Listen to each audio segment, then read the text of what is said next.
সমরে আমরা, শান্তিতে আমরা, সর্বত্র আমরা, দেশের তরে, এই মূল মন্ত্রকে ধারণ করে বাংলাদেশ সেনাবাহিনী প্রতিটি সদস্য দেশের সার্বভৌমত্ব রক্ষায় বদ্ধপরিকর। আপনারা জানেন, মাননীয় প্রধান উপদেষ্টা একটি সুষ্ঠু, সুন্দর, নিরপেক্ষ এবং উৎসবমুখর নির্বাচনের জন্য সকলকে প্রস্তুতি গ্রহণ করার নির্দেশ প্রদান করেছেন। নির্বাচন কমিশন ইতোমধ্যে সকল আইনশৃঙ্খলা রক্ষাকারী বাহিনীর সঙ্গে তাদের মতামত বিনিময় করেছে এবং তদনুযায়ী বাংলাদেশ সেনাবাহিনীও তাদের প্রস্তুতি গ্রহণ করছে। আমি আপনাদের আশ্বস্ত করতে চাই, বাংলাদেশ সেনাবাহিনী সম্মানিত সেনাবাহিনী প্রধানের দিক নির্দেশনায় সংশ্লিষ্ট মন্ত্রণালয়, আইনশৃঙ্খলা রক্ষাকারী বাহিনী, স্থানীয় প্রশাসন, গণমাধ্যম এবং জনগণকে সাথে নিয়ে একটি সুষ্ঠু এবং অবাধ নিরপেক্ষ নির্বাচনের জন্য নির্বাচন কমিশনকে সকল ধরনের সহায়তা দিতে সর্বদা প্রস্তুত থাকবে। সবাইকে ধন্যবাদ। এবার আপনারা আপনাদের প্রশ্ন করতে পারেন। যখনই আইনশৃঙ্খলা রক্ষার বিষয় আসে, অবশ্যই সেটা আমাদের নজরের বিষয় এবং আমরা সর্বক্ষেত্রেই বাংলাদেশ সেনাবাহিনী আইনশৃঙ্খলা রক্ষাকারী বাহিনীগুলোকে যথাসম্ভব সহায়তা প্রদান করে আসছে। আসসালামু আলাইকুম, আমার নাম ফয়সাল হোসেন, আমি চ্যানেল 24-এ কাজ করি। সম্প্রতি সময়ে একটা গুঞ্জন আমরা শুনতে পাচ্ছি যে আসন্ন নির্বাচনের আগে যেই অন্তর্বর্তী সরকার রয়েছে এটার একটা পরিবর্তন আসবে, তত্ত্বাবধায়ক সরকার আসবে বা নির্বাচনী একটা সরকার এসে তার অধীনে নির্বাচন হবে। তো সেক্ষেত্রে নির্বাচনটা পেছানোরও সম্ভাবনা অনেক জায়গায় শোনা যাচ্ছে। তো আপনারা কি বিষয়টা অবগত আছেন কিনা? আমি ইতিমধ্যে উল্লেখ করেছি আমার বক্তব্যে যে বাংলাদেশ সেনাবাহিনী একটি সুষ্ঠু, অবাধ, নিরপেক্ষ নির্বাচনের জন্য সরকারের যে ইচ্ছা এবং গাইডলাইন দেয়া আছে এবং নির্বাচন কমিশন যেভাবে তাদের নির্বাচনের পরিপত্র প্রকাশ করবে সেই অনুযায়ী বাংলাদেশ সেনাবাহিনী সর্বাত্মক সহায়তা প্রদান করবে। Thank you sir. যদি না থাকে আমি এক এক করে যাচ্ছি। প্রথমত হচ্ছে যে মাননীয় প্রধান উপদেষ্টার সঙ্গে 3 বাহিনী প্রধান দেখা করেছেন, সেই সুবাদে আমাদের সেনাবাহিনী প্রধানও সাক্ষাৎ করেছেন এবং এ বিষয়ে কি আলোচনা হয়েছে সেই বিষয়ে একটি প্রেস রিলিজ কিন্তু মাননীয় প্রধান উপদেষ্টার কার্যালয় থেকে অলরেডি প্রকাশ করা হয়েছে। তো বিস্তারিত আপনারা সেখানেই পেয়ে যাবেন, সুতরাং আর এ ব্যাপারে কথা বলার প্রয়োজন হচ্ছে না। দ্বিতীয় যেটা আপনারা বলেছেন যে একটি সুষ্ঠু, নিরপেক্ষ এবং অবাধ নির্বাচনের পূর্ব শর্ত কিন্তু হচ্ছে একটি আইনশৃঙ্খলা পরিস্থিতিটা স্বাভাবিক থাকা এবং এই আইনশৃঙ্খলা পরিস্থিতিকে স্বাভাবিক রাখার জন্যই আইনশৃঙ্খলা রক্ষাকারী বাহিনীগুলো নিয়োজিত হয়ে থাকে এবং এই আইনশৃঙ্খলা রক্ষাকারী বাহিনীগুলোকে সাহায্যের জন্য বাংলাদেশ সেনাবাহিনী সর্বদাই বদ্ধপরিকর। আমাদেরকে যখনই বাংলাদেশ সেনাবাহিনীকে যখনই এই আইনশৃঙ্খলা রক্ষাকারী বাহিনীকে সাহায্যের জন্য নিয়োজিত করা হয়েছে আমরা আমাদের সর্বাত্মক দিয়ে চেষ্টা করেছি। আপনারা ইতিমধ্যে জেনেছেন যে নির্বাচনকালীন সময়ে আমরা 90,000 থেকে 1 লক্ষ সেনা সদস্য মাঠ পর্যায়ে আমরা নিয়োজিত করব, যেটা এ যাবৎকালের সর্বোচ্চ। এবং আমাদের পরিকল্পনায় জেলা পর্যায়ে, উপজেলা পর্যায়ে, এমনকি ক্ষেত্রবিশেষে আপনার আসন ভিত্তিক আমরা ক্যাম্প স্থাপন করে যথাসম্ভব এই আইনশৃঙ্খলা পরিস্থিতি নিয়ন্ত্রণে রাখার চেষ্টা করব। আসন্ন জাতীয় নির্বাচনকে একটি সুষ্ঠু এবং সুন্দর নির্বাচন সম্পন্ন করার জন্য বাংলাদেশ সেনাবাহিনী নির্বাচন কমিশনের যা যা সাহায্য প্রয়োজন সবটুকু করার জন্য আমরা সদা প্রস্তুত থাকব। আমি আবারও বারবার করে বলতে চাই যে মাননীয় প্রধান উপদেষ্টা একদম পরিষ্কার করে বলেছেন একটি সুন্দর, সুষ্ঠু এবং উৎসবমুখর নির্বাচনের জন্য সকলকে উনি তার উপদেশ দিয়েছেন এবং তদনুযায়ী কাজ করতে বলেছেন, নির্দেশনা দিয়েছেন। নির্বাচন কমিশন একাধিক বৈঠক করছেন, প্রতিনিয়ত তারা দেখছেন আপনারা যে তারা বিভিন্ন সংগঠনের সঙ্গে তারা বৈঠক করছেন, মত বিনিময় করছেন, আইনশৃঙ্খলা রক্ষাকারী বাহিনীর সঙ্গে মত বিনিময় করেছেন, আমাদের সঙ্গে মত বিনিময় করেছেন এবং তদনুযায়ী কিন্তু আমরা সেনাবাহিনীর পক্ষ থেকেও একটি সুষ্ঠু নির্বাচনের জন্য সকল ধরনের প্রয়োজনীয় যে ব্যবস্থা সেটা আমরা নিচ্ছি। নির্বাচন নিয়ে বেশ কিছু প্রশ্ন তো হয়েছে। আমি জেনারেলি ওদের সিনিয়র হিসেবে একটা জিনিস বলি, দেশের জনগণের মতো সেনাবাহিনীও চায় আমাদের বর্তমান যে সরকার যেভাবে রূপরেখা প্রণয়ন করেছেন সেই রূপরেখা অনুযায়ী একটা অবাধ, সুষ্ঠু এবং গ্রহণযোগ্য নির্বাচন অনুষ্ঠিত হোক। সেই রূপরেখার মধ্যে তো সময়সীমাও দেওয়া আছে। আমরা আশা করি যে নির্বাচন হলে দেশের স্থিতিশীলতা আরও ভালো হবে, আইন শৃঙ্খলা পরিস্থিতি ধীরে ধীরে স্বাভাবিক হবে এবং সেনাবাহিনী তখন সেনানিবাসে ফিরে যেতে পারবে। আমরা সেটার দিকে তাকিয়ে আছি এবং সরকার এখন পর্যন্ত যেটুকু রূপরেখা প্রণয়ন করেছে সেটার উপরে ভিত্তি করে আমরা কিন্তু যথাযথ প্রস্তুতি গ্রহণ করছি। আমাদের যে প্রশিক্ষণ কার্যক্রম সীমিত আকারে এখন চলছে, তার মধ্যে নির্বাচনের সময় আমাদের কি করণীয় সেটাকে ফোকাসে রেখেই আমরা প্রশিক্ষণ করছি। এই প্রশিক্ষণের সাথে প্রাসঙ্গিক একটা বিষয় হলো, আপনারা সবাই জানেন, শান্তিকালীন সময়ে সেনাবাহিনীর দায়িত্ব হলো যুদ্ধের জন্য প্রস্তুতি নেওয়া। আমরা বলে থাকি we train as we fight. তো গত 15 মাস আমরা বাইরে আছি।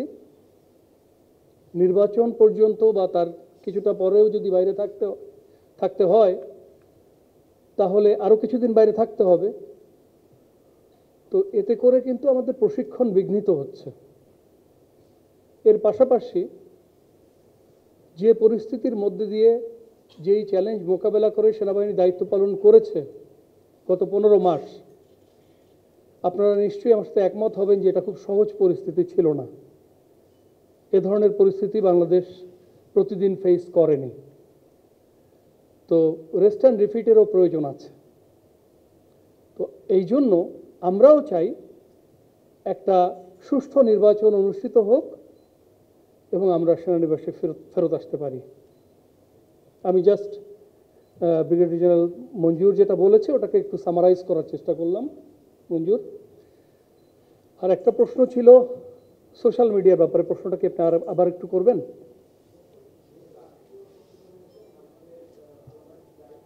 যেহেতু নির্বাচনে আপনারা নির্বাহী ক্ষমতাটাও পাচ্ছেন, সেখানে সরকারের পক্ষ থেকে বারবার বলা হচ্ছে যে সোশ্যাল মিডিয়া এখন বড় চ্যালেঞ্জ এবং এখানে নানান ধরনের গুজব সৃষ্টি হচ্ছে, তৈরি হচ্ছে, নির্বাচনে আরও তৈরি হবে। সেটা নিয়ন্ত্রণে আসলে সেনাবাহিনী আলাদা কোনো উইং করবে কিনা বা এই পরিস্থিতিটা কীভাবে নিয়ন্ত্রণ করবে? ওকে, খুবই প্রাসঙ্গিক একটা প্রশ্ন। দেখেন, যেভাবে আমি একটু আগে বলেছি, আপনারা সবাই জানেন যে গত 15 মাস সেনাবাহিনী বেসামরিক প্রশাসনের সহায়তায় নিয়োজিত আছে এবং অত্যন্ত চ্যালেঞ্জিং এবং প্রতিকূল পরিস্থিতির মধ্যে দিয়ে দায়িত্ব পালন করছে এবং আমি বলবো অত্যন্ত পেশাগতভাবে দায়িত্ব পালন করেছে। আপনি যেভাবে বললেন, আমরাও লক্ষ্য করেছি যে কিছু স্বার্থান্বেষী মহল সেনাবাহিনী, বিশেষ করে সেনাবাহিনীর নেতৃত্বকে প্রশ্নবিদ্ধ করার জন্য মিথ্যা, বানোয়াট এবং উদ্দেশ্য প্রণোদিতভাবে অপপ্রচার চালাচ্ছে। এটা দুঃখজনক।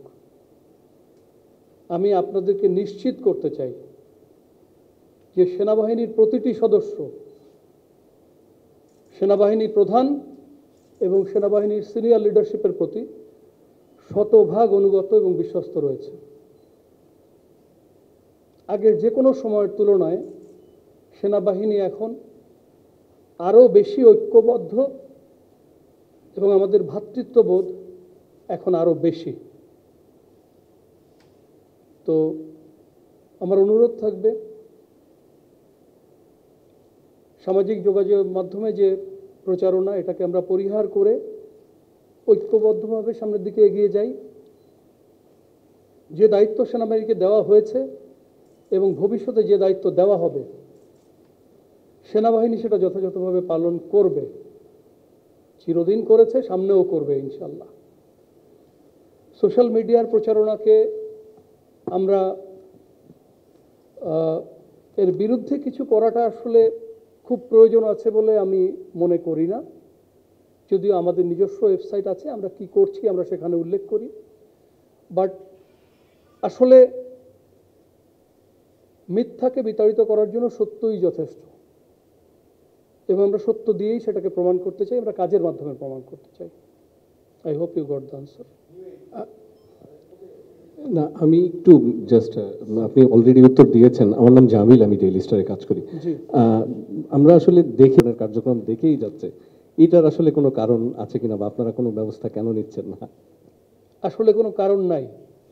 যেমন আপনি বললেন যে এগুলি সত্য না, আপনার বডি ল্যাঙ্গুয়েজ, আপনার প্রশ্নই বলছে যে আপনি নিজেই বিশ্বাস করেন এগুলি সত্য না, তো আমরা we want to leave it to the judgement of the people. যেগুলি বলা হয়েছে সেগুলি সত্যি হলে আজকে কি হতো, বা সেই বিষয়টাকেও তো আমাদের বিবেচনায় নিতে হবে। আমি মনে করি হয়তো আমাদের আরও কিছু করার সুযোগ আছে, আমরা সেটা দেখব, বিবেচনা করব। ধন্যবাদ।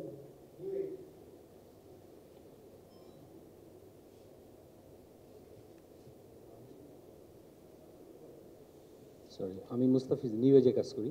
আমার দুটো প্রশ্ন, একটি হচ্ছে হ্যালো সরি, প্রথম প্রশ্নটি হচ্ছে যে আমরা এবার দেখছি একটা লম্বা সময় ধরে আর্মি ডিপ্লয়েড আছে ইন এইড টু সিভিল পাওয়ার। তো এবার একটা ভিন্ন পরিস্থিতিতে এবং একটা ক্রিটিক্যাল টাইমে এসে আর্মি এই সিভিল পাওয়ারকে সহায়তা করছে। তো আমরা যেটা দেখছি যে অন্য সময় এর থেকে আরও ল অ্যান্ড অর্ডার আরও প্রোগ্রেস করে, বিশেষ করে চাঁদাবাজি এইখানে ওরকম প্রভাব নাই, রাস্তাঘাটের যে শৃঙ্খলাটা ফিরে আসার কথা ছিল সেটাও আমরা দেখছি না। তো এবার এরকম পরিস্থিতি থেকে যাচ্ছে কেন, এটা একটি। এই প্রশ্নটা আগে নিয়ে নেই আপনারা। Thank you. It will be better যে আমি এটার উপরে একটু ফোকাস করি। আমি আপনাকে অনুরোধ করব 5ই আগস্টের পরবর্তী পরিস্থিতির দিকে একটু ফিরে তাকাতে। আমি নিজে তখন জিওসি 24 পদাতিক ডিভিশন ছিলাম।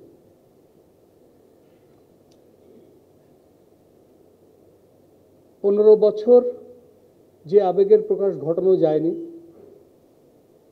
যে অনুভূতিগুলিকে বলা যায়নি, সেটার একটা বহিঃপ্রকাশ, আউটবার্স্ট তো আছে। এবং রাষ্ট্রযন্ত্রের অনেক মেশিনারি কিন্তু তখন কিছুটা হলেও অকার্যকর হয়ে পড়েছিল, এটা তো বাস্তবতা। এরকম একটা এক্সেপশনাল সার্কামস্টান্সে আপনি একটা পারফেক্ট আউটকাম আশা করতে পারেন না। সেনাবাহিনী এই সময়ের মধ্যে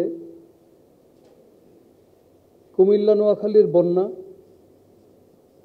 থেকে শুরু করে বিভিন্ন সরকারি দাবি দেওয়া থেকে শুরু করে বিভিন্ন বাহিনীর মধ্যে আনরেস্ট থেকে শুরু করে বিভিন্ন পুলিশ স্টেশনকে রক্ষা করা থেকে শুরু করে ট্রাফিক দায়িত্ব পালন করা থেকে শুরু করে এমন কোনো কাজ নাই যা এই সীমিত জনবল দিয়ে করে নাই। এখন 40 বা 50 হাজার সেনা সদস্য যাদের প্রাথমিক কাজ কিন্তু এটা না, তারা তাদের সর্বোচ্চ দিয়ে কিন্তু চেষ্টা করে গেছে।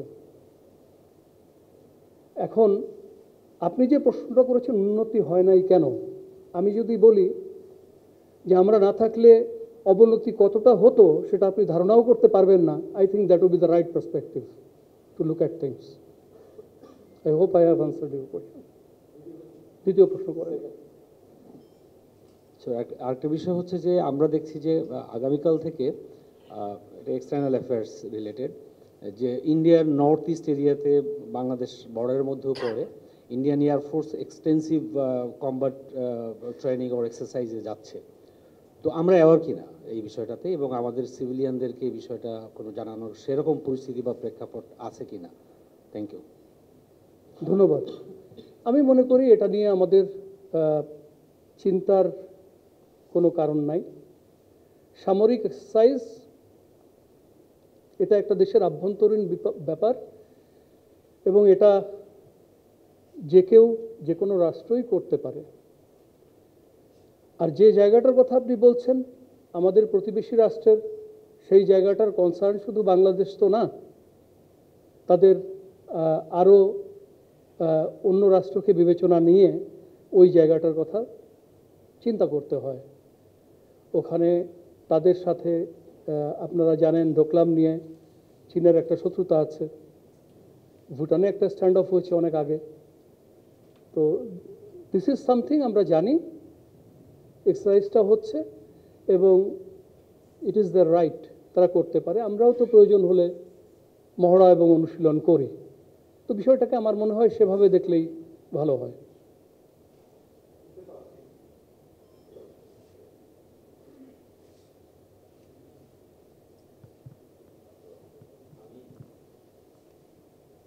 আমি জামিল হাসান শিপু, ইত্তেফাকে আছি। সম্প্রতি বাংলাদেশ সেনাবাহিনী এই বিমানবন্দর রেল স্টেশনে আপনার বনলতা এক্সপ্রেস ট্রেন হচ্ছে, এবং যেগুলি এসেছে সীমান্তের ওপার থেকে, এবং যার দিক ছিল রাজধানী, এবং এর পাশাপাশি সিলেট এবং সুনামগঞ্জে বিজিবি বিপুল পরিমাণে প্লাস্টিক যে এক্সপ্লোসিভ আছে, ডেটোনেটর, এগুলি উদ্ধার করেছে, এবং এটারও দিক ছিল রাজধানী কেন্দ্রিক। এর পাশাপাশি আমাদের পার্বত্য চট্টগ্রাম এলাকাতে সম্প্রতি যে একটু অস্থিতিশীল অবস্থা যে বিরাজ করছিল, সেখান থেকে বাংলাদেশ সেনাবাহিনী রাঙামাটি, খাগড়াছড়ি এবং বান্দরবন থেকে বিপুল পরিমাণে অস্ত্র উদ্ধার করেছে। তো সামনে যে একটি নির্বাচন আসছে, এবং বলা হচ্ছে যে এই অস্ত্র বাহিরের দেশ থেকে যখন আসছে, নির্বাচনকে বানচাল করার চেষ্টা করা হচ্ছে। তো এ ধরনের নাশকতামূলক কর্মকাণ্ড হতে পারে কি পারে না সেটি প্রশ্ন নয়, প্রশ্নটি হচ্ছে বাংলাদেশ সেনাবাহিনী এ ব্যাপারে কতখানি পদক্ষেপ গ্রহণ করছে। ধন্যবাদ, খুবই পার্টিনেন্ট কোয়েশ্চেন। প্রথমে একটু বলি, আমি যেহেতু চট্টগ্রাম 24 পদাতিক ডিভিশনের জিওসি ছিলাম, পার্বত্য চট্টগ্রামে যেটা হচ্ছে আমার মনে হয় সেটাকে একটু আলাদাভাবে বিবেচনা করলে ভালো হয়। আপনারা জানেন খাগড়াছড়িতে কয়েকদিন আগে কি হয়েছে, তারও আগে রাঙামাটিতে কি হয়েছে, বান্দরবানে কুকিচিন আপাতত একটু লো এবে চলছে। সো পার্বত্য চট্টগ্রামের বর্ডার থেকে অস্ত্র আসলে সেটা ঢাকামুখী, এই বিষয়টা প্রশ্নবিদ্ধ। মাইন হলে সেটা একটা স্ট্যাটিক ওয়েপন সিস্টেম, ওটাকে ডিনাই করার জন্য ব্যবহার করা হয়েছে। বাট অন্য যে জায়গাগুলির কথা আপনি বলেছেন, যেখান থেকে ঢাকামুখী অস্ত্রের চালান ধরা পড়েছে, এটা অবশ্যই আমাদেরকে কনসার্ন করা উচিত। আমরা অবশ্যই এটা নিয়ে চিন্তিত, but at the same time এই যে ধরা পড়েছে এটাও তো একটা সাফল্য। সো আমরা আমাদের অভিযান জোরদার করব, আমরা আমাদের নজরদারি আরও বাড়াবো, এবং আমরাই তো রাষ্ট্রের একমাত্র সংস্থা না, আমি নিশ্চিত অন্যরাও একই কাজ করবে। এবং আমাদের এমন একটা প্রস্তুতি থাকতে হবে যাতে এই অস্ত্রের চালান ঢাকায় না আসতে পারে, এবং কিছু যদি আসেও সেটা যেন আমরা ডিল করতে পারি। Thank you. ঠিক আছে, অনেক ধন্যবাদ, থ্যাংক ইউ। যে আইনের যে কিছু কিছু বিষয় অসঙ্গতি বা আপনাদের পক্ষ থেকে একটা জানার বিষয় ছিল যে এই আইনটা আসলে আমাদের উপরে, মানে সেনা আইনের উপরে কতটুকু প্রয়োগ করা যাবে, আপনারা কি লিখেছেন কিনা, বা ওই আইন পরিবর্তন বা কোনো রেসপন্স পেয়েছেন কিনা, বা আপনারা কি পদক্ষেপ নিচ্ছেন একটু যদি বলতেন। এটি একটি আইনি প্রক্রিয়াগত বিষয়। আপনারা জানেন যে আর্মি অ্যাক্ট 1952 এবং আইসিটি অ্যাক্ট 1973 দুইটাই স্পেশাল অ্যাক্ট। তো সেদিন আমাদের এজি বাহাদুর যেভাবে বলেছিলেন যে এই দুটো স্পেশাল অ্যাক্টকে আমরা কখনো সম্মুখে দাঁড় করাবো না। আইসিটি অ্যাক্টের অধীনেই বর্তমানে মামলাটি পরিচালিত হচ্ছে। আমরা সরকারের সাথে এঙ্গেজমেন্টে আছি, আমরা রেডিও আছি, আমরা আইনের প্রতি শ্রদ্ধাশীল। দেশের যে প্রচলিত আইনগুলো আছে সেটার মধ্যে যেভাবে বিচার হবে, আমরা চাইবো যে সরকার একটি স্বচ্ছ প্রক্রিয়ার মাধ্যমে বিচারটি সম্পন্ন করবে। সেই সাথে আমি এটাও বলতে চাই যে যারা গুম খুনের শিকার হয়েছে তাদের পরিবারের প্রতি এবং তাদের প্রতি আমরা সহানুভূতিশীল, এবং একই সাথে আমাদের যারা অফিসাররা আছেন তাদের যে রাইটস আছে, রাইটস অ্যান্ড প্রিভিলেজেস, সেটার সম্পর্কেও আমরা ওয়াকিবহাল আছি, এবং আমরা সেটার ক্ষেত্রেও সরকারের সাথে যোগাযোগ রাখছি। এবং আমরা দুইটা অ্যাক্টকে সামনাসামনি দাঁড় করাবো না। সরকার যেটাকে ভালো মনে করে সেভাবেই যেন এটা এগিয়ে যায়, সেভাবেই আমরা এগিয়ে যাচ্ছি। আমরা প্রস্তুত আছি, যদি এটা আর্মি অ্যাক্টের অধীনে বিচার করতে বলে তাহলে আমরা করতে পারবো, সেভাবে আমরা প্রস্তুতি নিচ্ছি। একটু সাপ্লিমেন্ট যদি করি, যেহেতু আপনি করছেন যে ওদের বিচার আইসিটি, ওনাদের বিচার আইসিটি একটাই হচ্ছে, তাহলে ওনাদের কি এখন চাকরি বহাল আছে? এটিও আরেকটি আইনি প্রক্রিয়াগত বিষয়। আপনি নিশ্চয়ই যে third amendment to the rule ICT act 1970 যে থার্ড অ্যামেন্ডমেন্ট 6 অক্টোবর যেটা প্রকাশিত হয়েছিল সেটার কথা বলছেন। সেখানে যে disqualification to have any public office, to hold any public office, সেটার ব্যাপারে ইন্টারপ্রিটেশনের একটা প্রবলেম বলবো না, ইন্টারপ্রিটেশনের প্রবলেম আছে।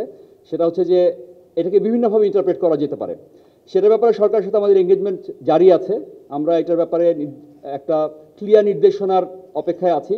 আমরা চাইবো যে এই ব্যাপারটা আরও পরিষ্কার হবে, যদি এটাকে ডিসকোয়ালিফিকেশন বলতে টার্মিনেশন বোঝায়, তাহলে সেটা কিভাবে টার্মিনেশন হবে সেটাও ওখানে পরিষ্কার করে বলা নাই। পাবলিক অফিস, সেনা অফিসারদের ক্ষেত্রে পাবলিক অফিস হোল্ড করছে, এটা কি নিশ্চিতভাবে বলা যাবে কি না সেটার ব্যাপারে ক্ল্যারিফিকেশনের সুযোগও রয়েছে। তো এটার ব্যাপারে আমরা এঙ্গেজমেন্ট জারি আছে। আমরা আশা করব যে একটা সুষ্ঠু সমাধানের পথে আমরা এগোতে পারবো এবং একটা ভালো রেজাল্ট আমরা পাবো ইনশাআল্লাহ। ধন্যবাদ সবাইকে। আসসালামু আলাইকুম।